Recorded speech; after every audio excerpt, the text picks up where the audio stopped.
Hi, my name is Sandy Scalini. I'm the program manager for a program called Project Gold, which stands for Girls Owning Their Lives and Dreams at Christie House, Child Advocacy Center in Miami, Florida. I founded the program in 2007. I'm just going to come right out with it.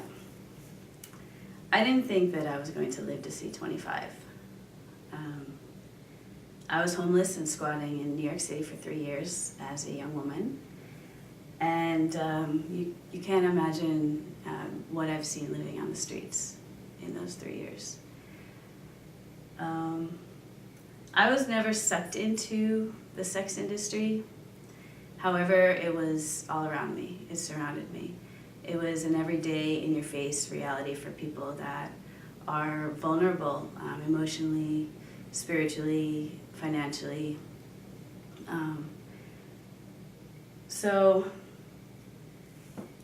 when I finally recognized the connection between my own self-destructive behavior and everything that I was going through and the sexual abuse that I experienced when I was a child, that's when the real healing process took place.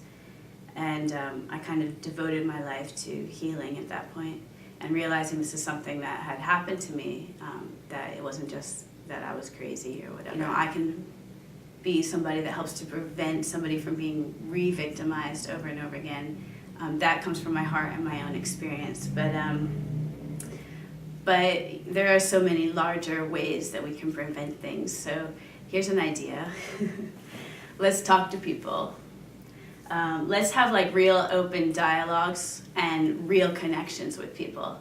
Because I think we just kind of go around through our day, reading our emails and walking down the street and not looking at somebody in the eye and not really knowing when people are hurting and when they need to talk to somebody, when they're feeling alone and when they're vulnerable. And when people are in these vulnerable positions, they need help and they need support to stay grounded. Let's talk about uncomfortable things like sex. Let's have real discussions. Parents and children need to be able to have these discussions. And you need to be able to listen to, as an adult, you need to be able to listen to the children. You need to be able to really understand their experiences from their shoes and ask them what's important to them. And that makes a huge difference.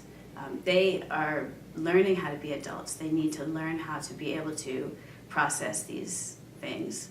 Let's break down unequal social systems.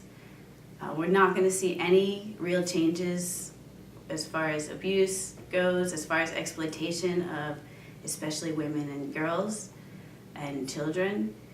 You're not going to see changes happen unless we can get rid of racism, sexism, heterosexism, unless we address things such as poverty. And it's a lot to ask for, but we can at least start by examining our own privilege and understanding how our own privilege allows us to be silent and encourages us to be silent on these issues.